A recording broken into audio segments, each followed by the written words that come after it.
Edit this out. Bleep my words, I'm sorry for cursing. Hello. Everyone here is just giving melanin. The boys is freaky. Boys is freakily. I only wanna make things right. Before you work in my life. It was cool. Nice. Felt like a conversation with you, man. Bye. We out of here. Bye. I don't know. This thing cameras on me. Bye. What's a song you used to love singing as a kid that you had no business singing or no? Mine was Private Dancer by Whitney Houston because my mom used to play that and I was like, I'm your private dancer, dancer for money. It was so good. It was just so good. But you know, I got older and I said, oh, she's really like dancing for cash. Amex cards at that. For me, the first that comes to my mind is a Song by Cisco. That's the first that comes to my mind. That don. My auntie always used to tell me that she used to remember me running around super young singing that song. Had no business singing that. California Love was probably one of the first records I remember hearing as a kid and seeing that music video, and it was on some Mad Max shit. And I was kind of like, yo, what is this, bro? Some demonic stuff, like, you know what I mean? Even though I didn't even know what demonic stuff was, I grew up in the churches with my grandma and stuff like that, but I just knew it didn't look good. Man, there's a few southern records where they're talking like super explicit with the sexual stuff. The boys is freaky. Boys is freakaleaks, you know what I mean? But I think a big one for a lot of us was like, what's your fantasy? You know, I wanna lick you from your head to your toes. Or like pop-wise, there's a Canadian group called B44, and their song literally went, if you get down on me, I'll get down on you. And that was on the radio. That was on TV. And as kids, we're just like, yeah. And then you get a little older, like, wait, what does that mean? When do you think you realized what the song meant? Not too far after. Not too long after. Yeah, I mean, my parents are pretty open with like, and my brothers were pretty open with explaining lyrics to me. I used to ask the question, and they didn't shy away from it. So I think I know a lot about things maybe before my time, or maybe way before I was supposed to. But yeah. Yeah, I feel like a lot of 90s like pop and a lot of the music was just a little filthy, but that was like, nobody said anything. That was just the norm, and we're all just like on the school bus singing it, like everything was fine. growing up, I was a kid, I was with my uncle and my two cousins, and I remember one of the first times I ever even heard 3 6 Mafia was Who Run It, this record that I'm sure you guys have heard it, like Who Run It? Dun, dun, who run it? Yeah, I remember some dude was just driving in a Cutlass, just zoom past us, and we was just walking, and my uncle was kind of like, he just heard it for like 3 seconds, and the whole time our walk, he was just like, Who Run It? What song instantly takes you back to your childhood home growing up? My mom used to play this song by Karen White. It's called Superwoman, because she was always mad at my dad. And she was like, I'm not your superwoman. I'm not the kind of girl that you can... Okay, sorry, y'all. But it's a really good song. Just a lot of Whitney Houston, Anita Baker. She like all of them white men. Andrea Bocelli. At random. But, you know, Celine Dion, that was her jam. No, she's Jamaican. Real? Thank you. She's Jamaican. Thank you. Yeah. Yeah, she would just listen to just a lot of those like 80s jams. And I feel like that it signifies my style, like the way that I dress a lot of times, because that's how I grew up. So for me, very young, the first ones that really come to my mind, Get It Together, India Ari. That's a big track. That was one, I'm Like a Bird, Nelly Furtado, another Canadian legend, you know what I mean? And King of Sorrow by Sade is one that she was playing a lot. Those are ones that are very prominent in my head for me being very, very young, probably the youngest. Mm-hmm. Yeah. It's kind of eclectic as well, like it's a nice way. Yeah, and those are what my mom was listening to. That's what really, really, really sticks. And then, you know what I mean, we talk about my dad's just all the Bears and all these legends. So. You know, out here, growing up in Toronto when I was a kid, like, I got, like, there's a lot of artists that were making their own scene, you know what I mean, out here, especially in Scarborough and, you know, all over the city, you know what I mean? There's a videographer named Face Films, and he used to shoot all these different artists in the city. you know what I mean? Especially in Scarborough. And so I was, you know, when I was with my dogs on my block, like you would hear Sam G, JG, Honcho Hoodlum, you know what I mean? You would hear Heartless G, like all these guys. And then again, like half my family's from Memphis. So when I go out there, then you're listening to Yo Gotti, you know, Lil Wayne, 3 6 Mafia. And that's when I got into this Memphis music in general, whether it's Gangsta Black or, you know, Tommy Wright the Third, or just like all these different artists, you know what I mean? So the sounds for me have always been so wide. What's the last song you saved in your music library? The last song I saved in my music library. Yeah, I've been saving a lot more, like just different Black artists doing different things. Like I was like really looking into like Santa Gold because I wanted some inspiration. Like since I do fusion music, I wanted to just, you know, get some notes, write some stuff down. So I saved some stuff from her. Let me see. I have like references in here, like when I want to do a new song. So yeah, I did some from her. And then there's like this newer set of artists I'm finding. It's like, I don't know their names yet, but I've just saved their songs. But it's like kind of like a soft Black girl indie vibe. I'm like, oh, I'm so proud of us. Look at us just doing so much different things now. Like it's just inspiring to see that you just don't have to stay in the same box. I think it was Destin Conrad. He had just dropped the R&B album, and honestly, I was like I said, like we all of us to some degree come from the era of like you kind of had to find music, whether it's on Dat Piff or Hot New Hip Hop. So for me, it's like I'm always looking for new music, and I've heard Destin Conrad's music prior, and I've heard good things about the album. So I was like, you know what, let me just listen to this. And I listened to it like probably like 2 nights ago in the shower, and I was like, yeah, this album's solid. He has a few records I like. Okay, I recently saved Just Give Me a Reason by Pink. I was hearing it in the airport and I was like, damn, I used to love this song. Wait, is that Pink in a black era or white era? What you mean? Is it Pink? Pink. Yeah. Was it when she was in her black era? Oh. No, it's in her white era. It's in her white era. Just give me a... Okay, I keep singing, but it's a really good song. Yeah. For me, I have Roots, Amina and JID and Charlie Wilson. That was a nice sound. But before that, my homie Wiz the MC. Okay. He's doing big right now. Yeah. Yeah, he has a song called Show Me Love. And he has Tyler on the remix. Oh, we know this That's song. homie. I was in one of his music videos a few years back, and to see his growth is amazing. He's huge. So Show Me Love is definitely probably one of the songs of the summer, like period. So Is he a local artist or? he spent some time here. He's from I don't want to mess it up, but somewhere in Europe. My brain's saying Netherlands, but I don't think it is. But anyways, yeah, he was here for a little bit. He did a music video. I got cast in one of his music videos, and yeah, from there he's just been cool. He's been consistent making his music, and shout out to him. What's the last song you sent to someone? I think the last thing I sent somebody was, I'm working on a song right now and I wanted some inspiration. So I was actually sent the producer I was working with the song from Paulina Rubio called Don't Say Goodbye. Because I wanted to I was inspired by some of the melody for this song. So that's what I sent.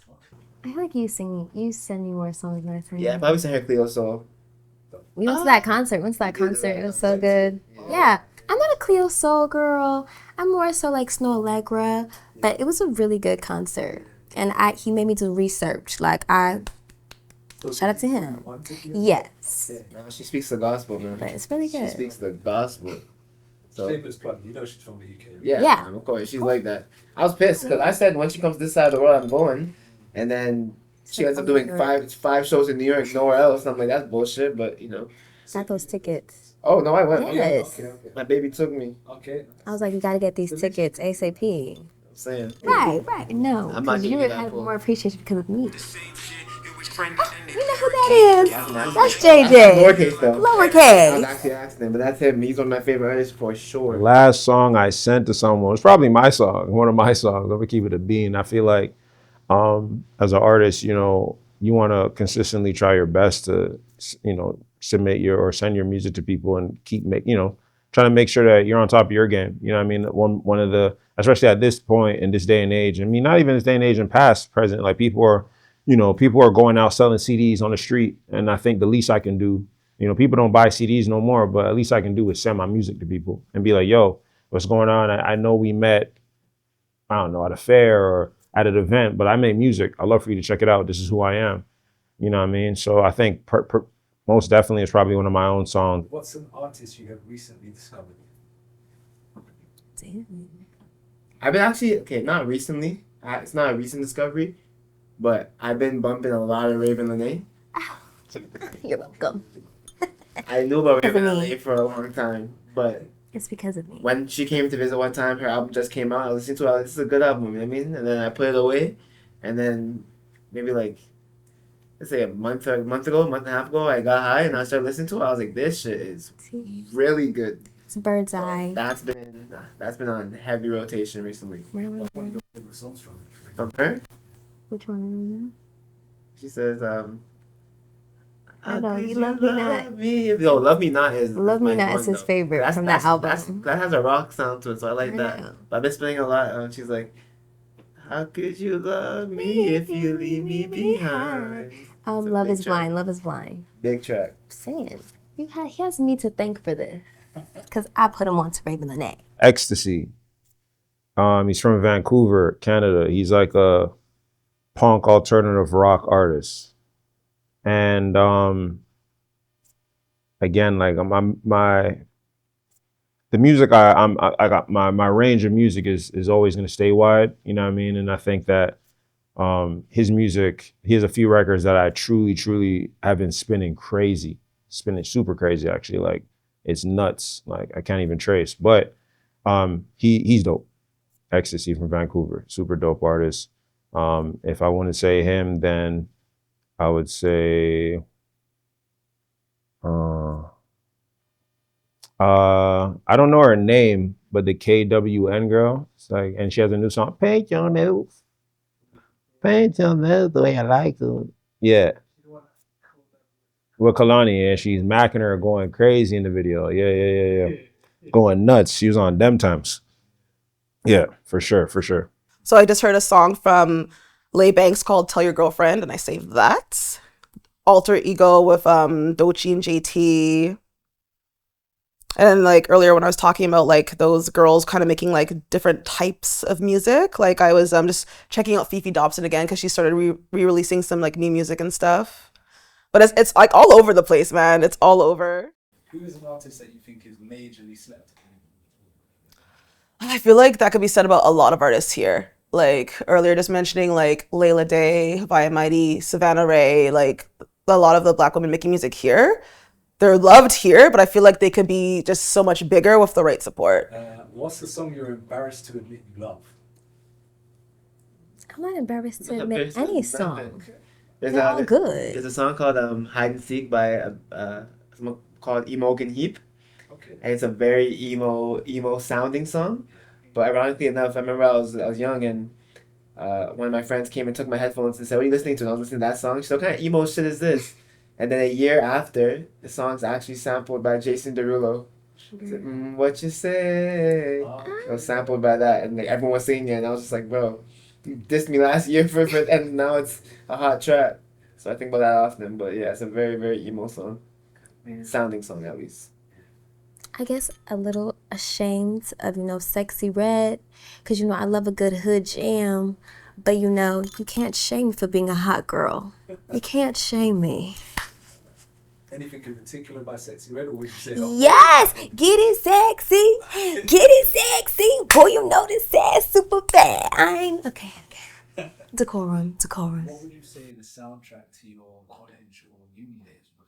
Oh my God, good times. Yo, I gotta think about that still. I would say, it was definitely that odd period where there was like a lot of, I don't know what to call it, electro fusion. So like, you had the Keshas and the Lady Gagas, and Beyonce was doing some different stuff too. But for those years specifically, I don't even know. Maybe I'll say, okay, remember Britney Spears did a collab with remix with Kesha and Nicki Minaj, Keep on Dancing Till the World Ends. So I felt like that was good because like you got the rap in there, you got like the girl pop in there, and also like that was just a crazy time. I remember there was a lot of parties, a lot of late nights. So I was like, that feels good. It was a time.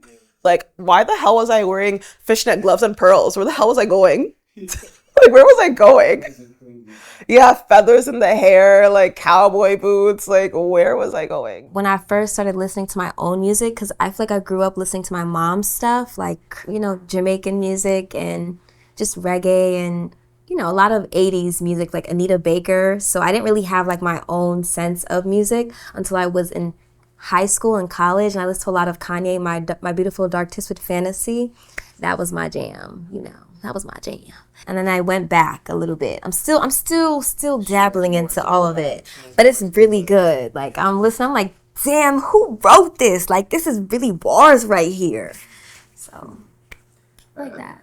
For me, I didn't go post-secondary, but around that time, I was working with my dad, and we were driving a lot. And first thing in my mind, crazy enough, because we were talking about yesterday, is actually my homie Lowercase. We were driving a lot, playing from his first songs, Other Side.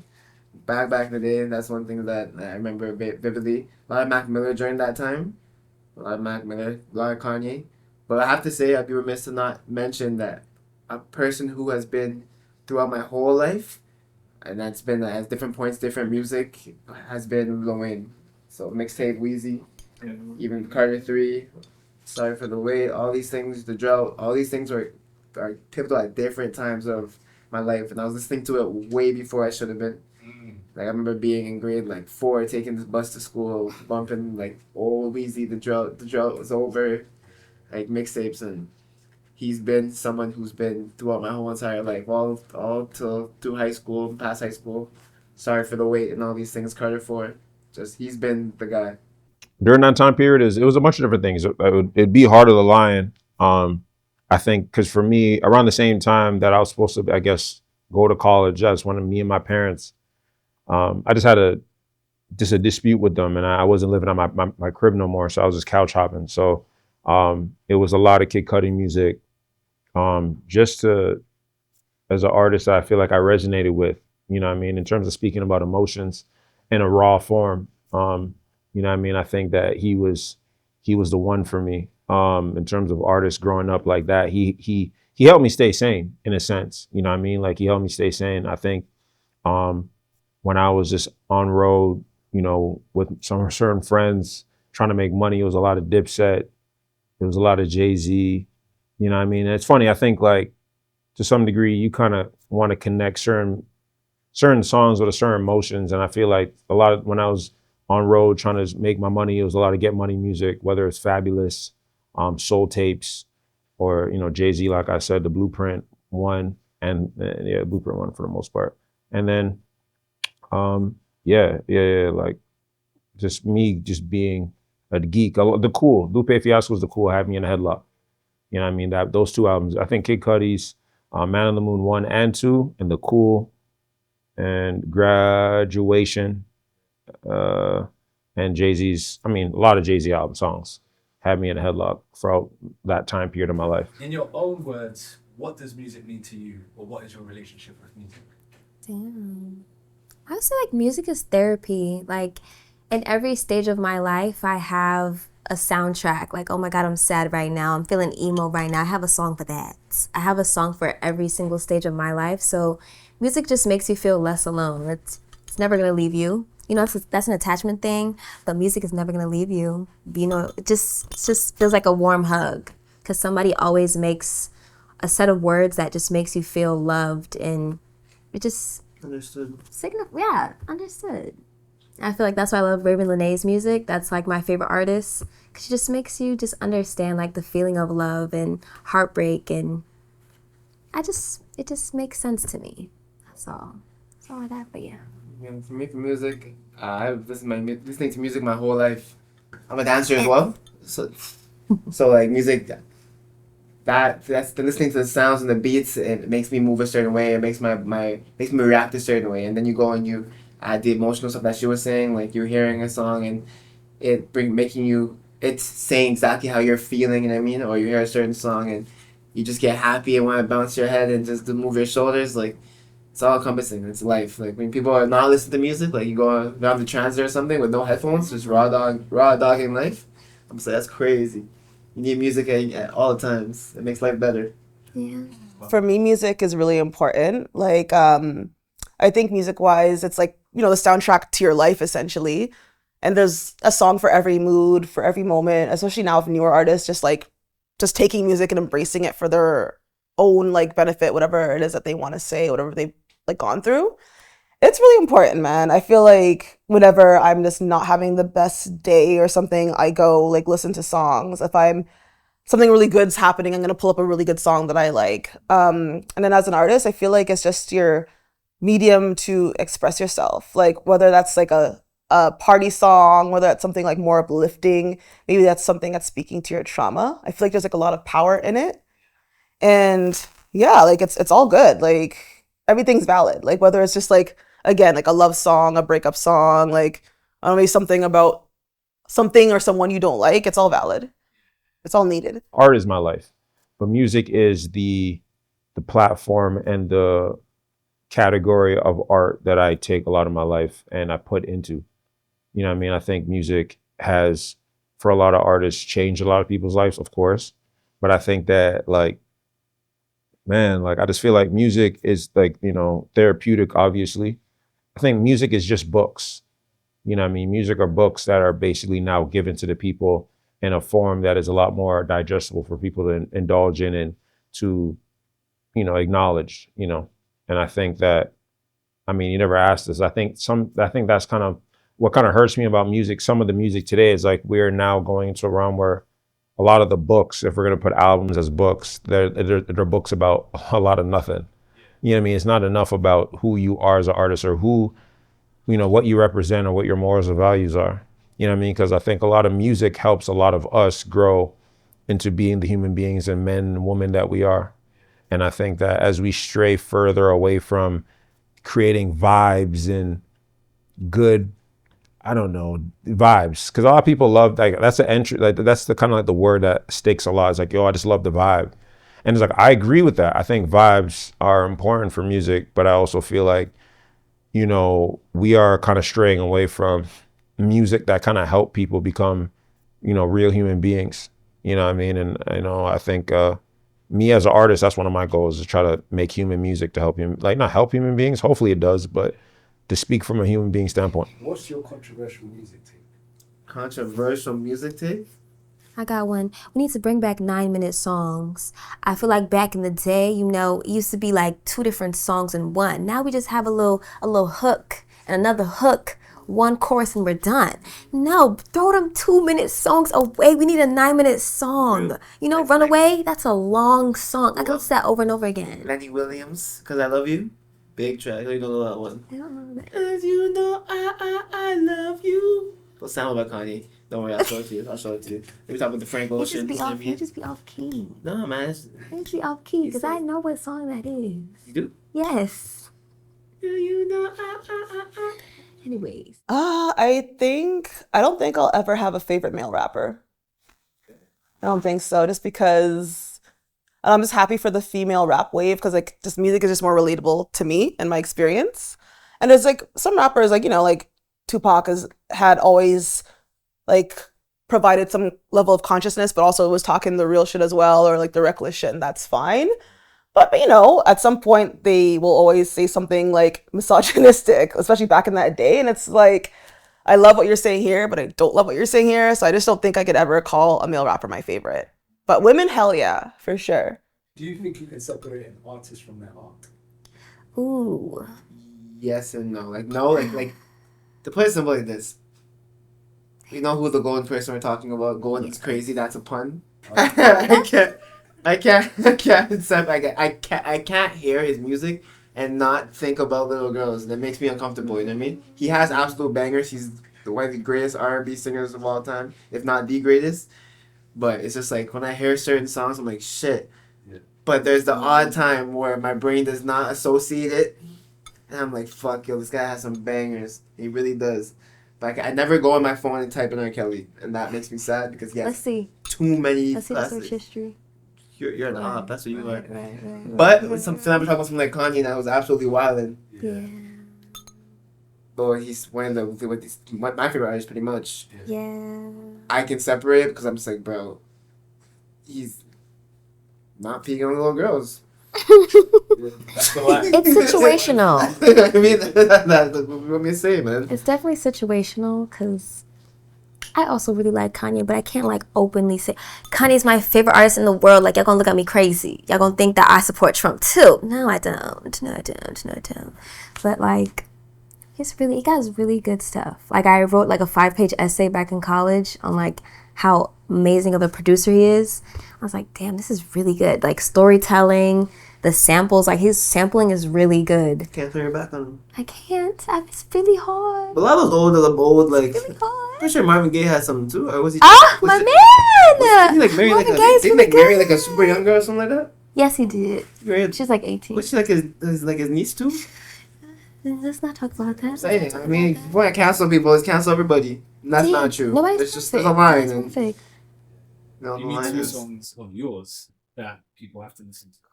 Sure. So I would say my song Flow. So that one's more of my like, bad bitch energy side. It's a fun song. And then I would also say my song Come Back featuring G Wonder, who's one of the legacy rappers here. That song was more so just about like, I wrote it like at the ending of 2020.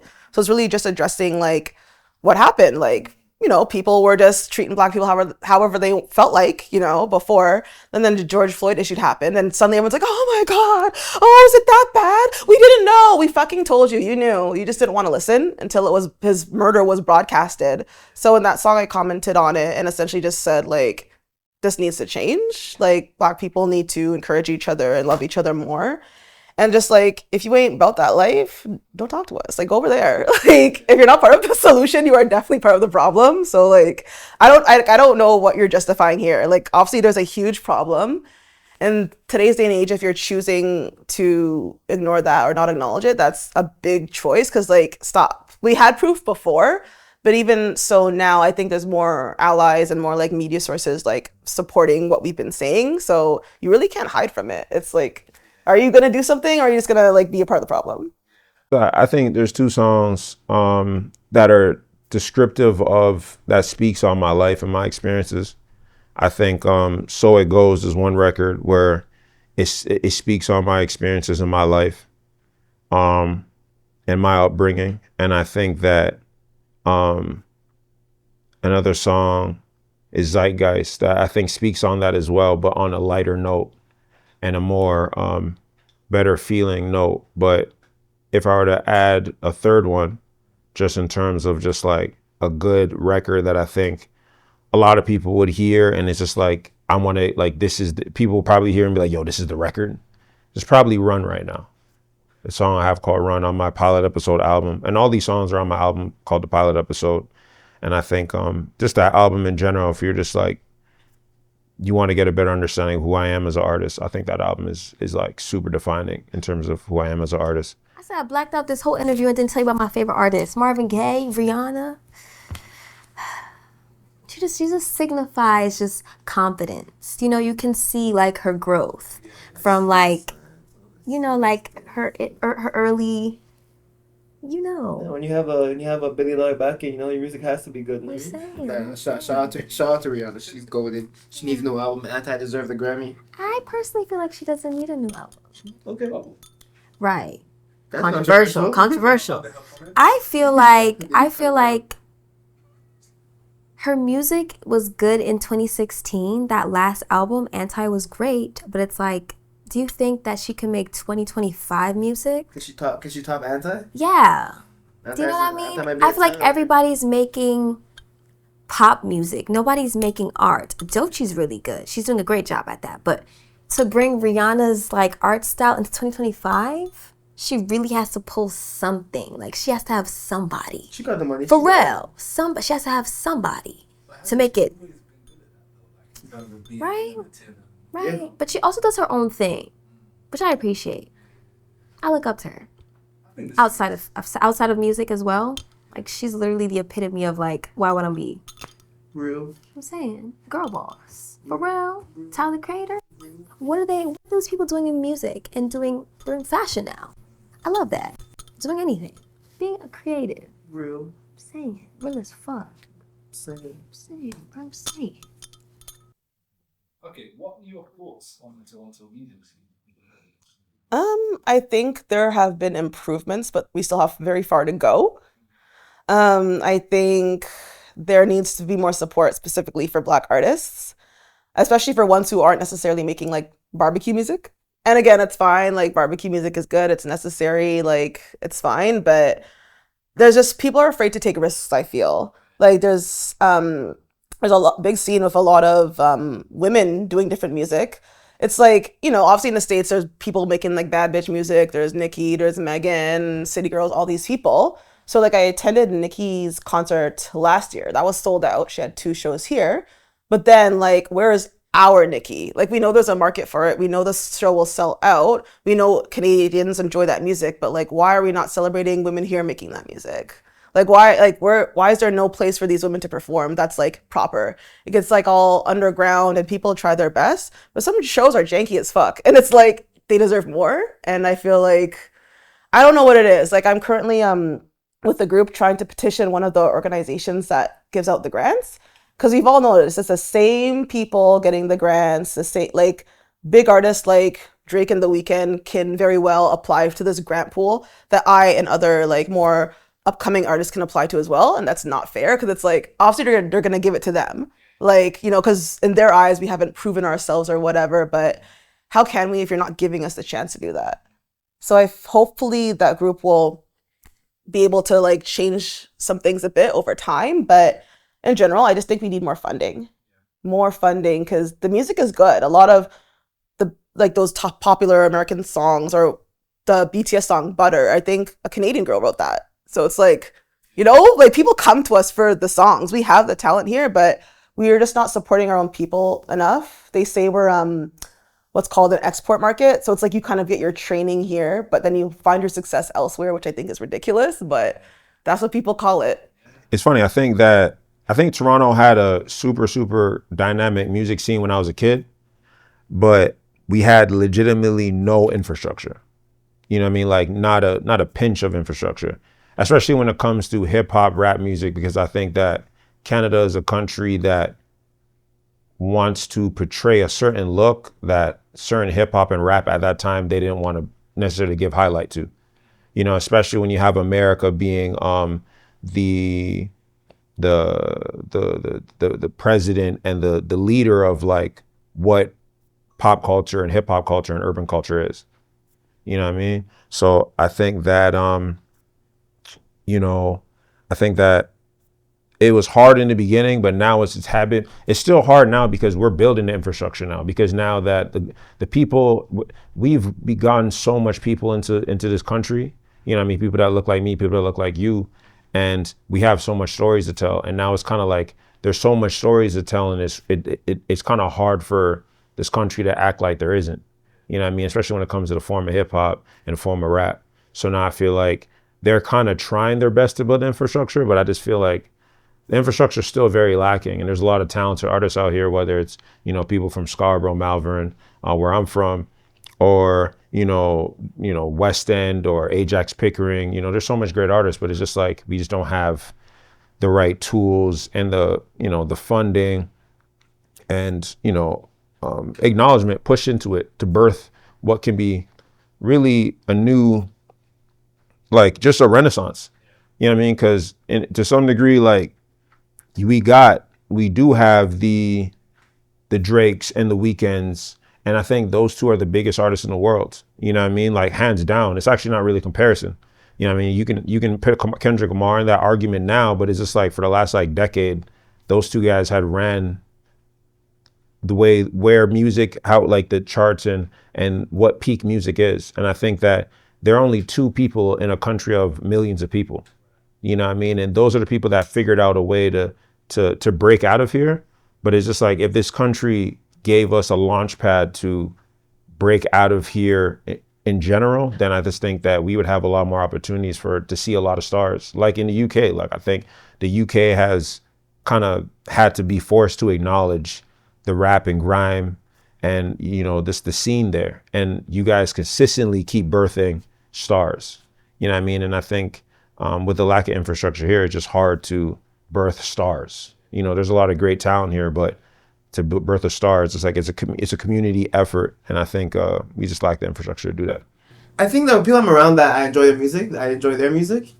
I don't know if it's hard to say scene because like I just don't see it too much. I don't think there's a collective scene of people trying to like necessarily championing each other, but there is that to some degree. Like say for example in Melbourne, but it's hard to quantify to say that's a Toronto scene. You know what I mean? So people from Scarborough who come together, who are doing their things and building each other up. But I love a lot of artists from out here. But it's hard to say scene because it's hard for my brain to quantify the scene of it, and maybe that's an answer in itself. So, I love a lot of Toronto artists. You know what I mean? Of course, I always say my brother Lowercase, who actually makes good music. I think if anybody listens to his music, they'll thoroughly appreciate it. He's an artist through and through.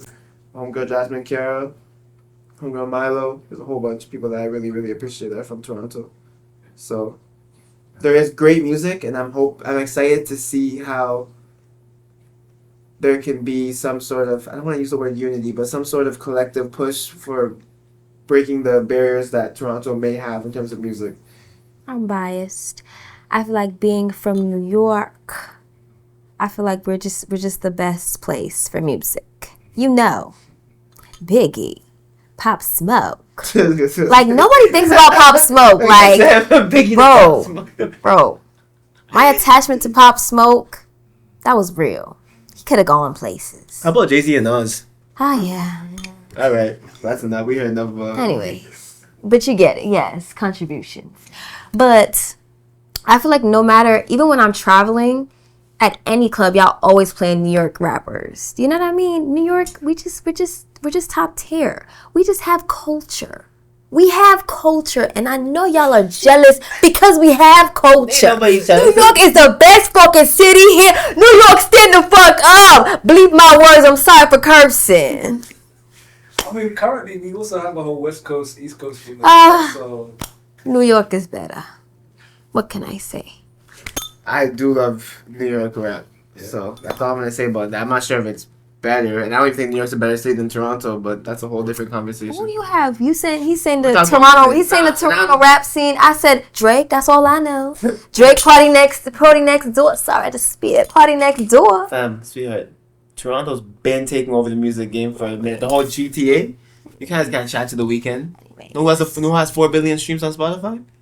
You did say that. Scarborough legend, The Weeknd. I don't know one person from New York that has 4 billion streams. Thank you.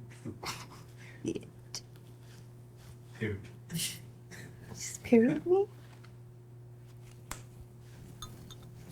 What's your name? My name is Brianna Jones. My name is Dashawn Blackwood. Thank you for watching.